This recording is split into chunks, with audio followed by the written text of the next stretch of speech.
place for belonging and becoming is important to this mama, where hearts find a home to discover, test their limits, dream and hope. Home is base. The place intentionally and carefully built to serve us all. A place of refuge when we need shelter and protection from the harsh winds of the outside world. A safe launching pad that encourages us to try, to take the steps needed to develop skills and ideas, and the heartbeat of all things discipleship, training, and refining. When I think about my home, I envision warmth, sacred and natural, deeply rooted rhythms and traditions that have been intentionally repeated so much that they lead our days into an ever deeper connection with each other, the world around us, and God. To build deep, strong foundations takes time and considerable effort. To establish, set in, and anchor hearts to all that is good and wonderful takes a mighty work of the Holy Spirit to come alongside my daily efforts. How I long for my boys to know the powerful, soul-grounding witness of the Lord in their hearts. It is my prayer for them constantly. My hope and desire is that our home will be a place where miracles upon miracles are witnessed in all of our lives. May it stand as a monument testifying to the goodness and faithfulness of God to our lives. My vision for my home is that it would be filled with love, laughter, and joy. A space where learning is not only expected, but inwardly pursued, cherished, and evolving as we all change and grow. A place of cultivation rings strong in my heart. The tilling, preparing, and nurturing of the souls that live under my roof is a humbling, magnificent job that I know I'm called to. May God give me the grace and capacity to carry this for my boys.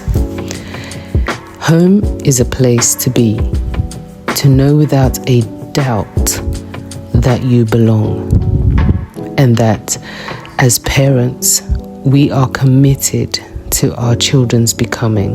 What a holy work.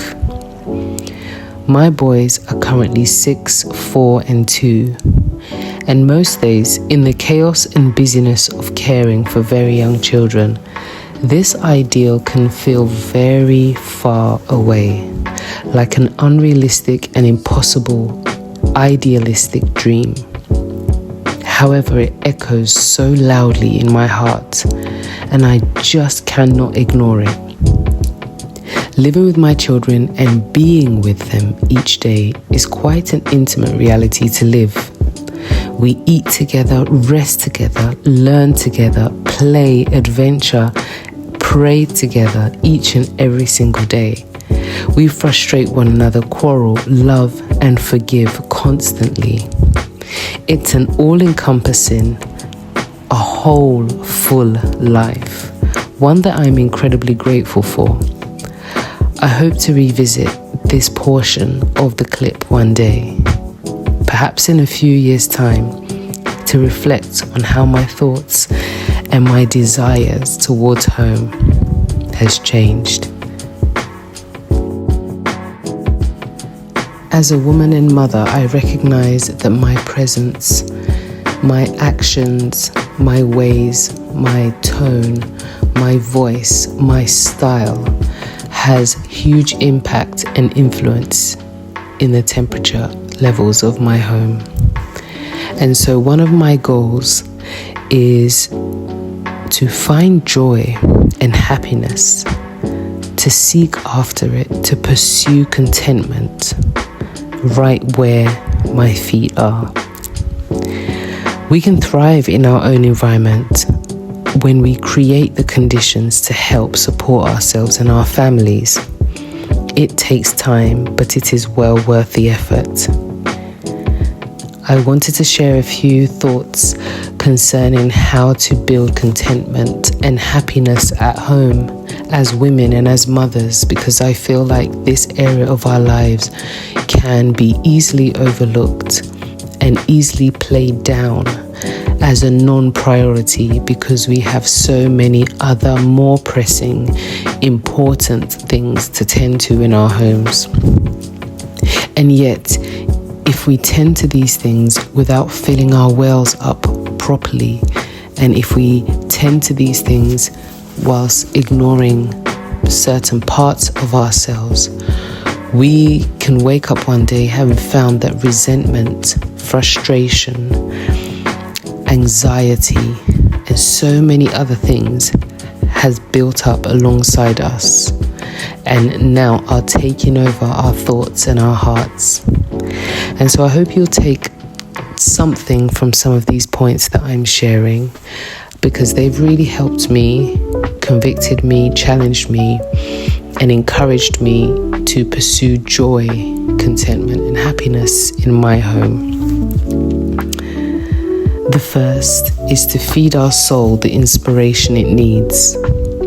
As busy mums, it's easy to spend our downtimes binging on things that don't necessarily feed our souls, because let's face it, at the end of the day, we feel tired and drained.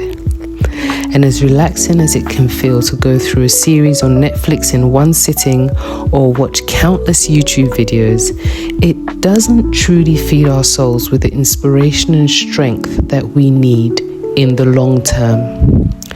After a while, we'll find that we are left feeling even more drained, which means that it's so important that we fill ourselves spiritually, physically, and mentally with nourishing food. Finding creative ways to squeeze in things that inspire and encourage our souls has to be a real intentional effort as we seek to shape and stir our minds towards things that delight and inspire us to love our homes and our families better. When we pour into ourselves well, we are not only strengthened, but the overflow is like a beautiful fragrance that fills our environment, which in turn blesses those around us. Some helpful tips include listening to relevant podcasts while cooking, cleaning, or having a shower, listening to audiobooks while taking a walk or doing the food shop, and reading books or Bibles during morning breakfast or read aloud time with the children. Also, identifying an interest that we may have and finding a small margin in our schedules to engage with it. Exercise, leisurely reading, drawing, cooking, colouring, whatever it may be. If it brings a little bit of joy and delight to your heart, pursue it. I've found that when I give myself just that little bit of time, I come away feeling more refreshed and ready to give of myself to my home. Taking tasks in bite-sized forms to beat overwhelm. Some days just feel very blah. And no matter how much we spiritualize or speak things into existence, it can just feel very flat. And things just need to get done. As mothers, our to-do list is endless. And as we cross off one thing, 5 more are added. And this can create a lot of overwhelm and feelings of being buried. Inspiration can be hard to draw upon. Procrastination knocks persistently at our door. And we just feel like doing absolutely nothing, even when we have so many things to do. So how can we be happier when we have a never-ending to-do list? Well, we can break down our tasks into order of priority in categories and start tackling them bit by bit. The satisfaction of ticking a few things off creates a snowball effect that gives us momentum to tackle the other things. What are the things you want to spend your time on? List them in order of priorities and put the most important ones first, and batch or block them so you feel more accomplished as you tick things off slowly. This is a great way to be intentional with our time, particularly when it feels like a melting pot of things that need to be done, but we don't know what to do. Taking stock of all the positives and exercising thankfulness.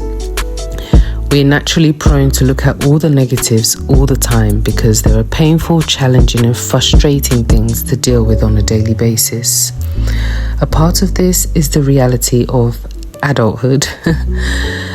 Decide that although challenging moments are always there, you aren't going to camp there. And while dealing with challenging and frustrating things, we can still take stock of all the positive things that we do have in our lives and that we have been blessed with. One of the greatest hacks to be more happier at home is contentment. We can make the choice to be content with what we have in our lives and how our lives look. This can be a hard one because we live in a time when we see and know everything that goes on in the lives of other mothers and families, and it can make us feel as though we aren't enough and don't have enough. But taking the time out to write down the things which you are thankful for will help you to realize that you are indeed blessed every single day. Your life is unique to you and your family, and accepting this helps us to truly own it and then look for ways to beautify and enjoy it. And so we get to decide what matters. I believe that intentionality means prioritizing the things that we do every single day that line up with our values and our personalities. We get to choose the things that matter to us, and this in turn helps to build a life around the things that we need to do in order to achieve the goal of what matters to us. For example, being outside for a period of time every single day is really important to us as a family. We find walking and being outdoors to be a great form of exercise and also to be very therapeutic and healing as we get time to pray, reflect, release and just enjoy nature. As this is important for us, and even more so for our boys, we choose to make it a priority to get out in nature as often as possible. Building such a simple practice into our schedule helps us to connect with a goal of ours, and in turn helps us to build happiness and contentment in our family life. We don't have to wish for things to happen. We can take action and build intentional steps to help us to grow and become more intentional and more happy and more joyful and content in our roles as mothers and as women.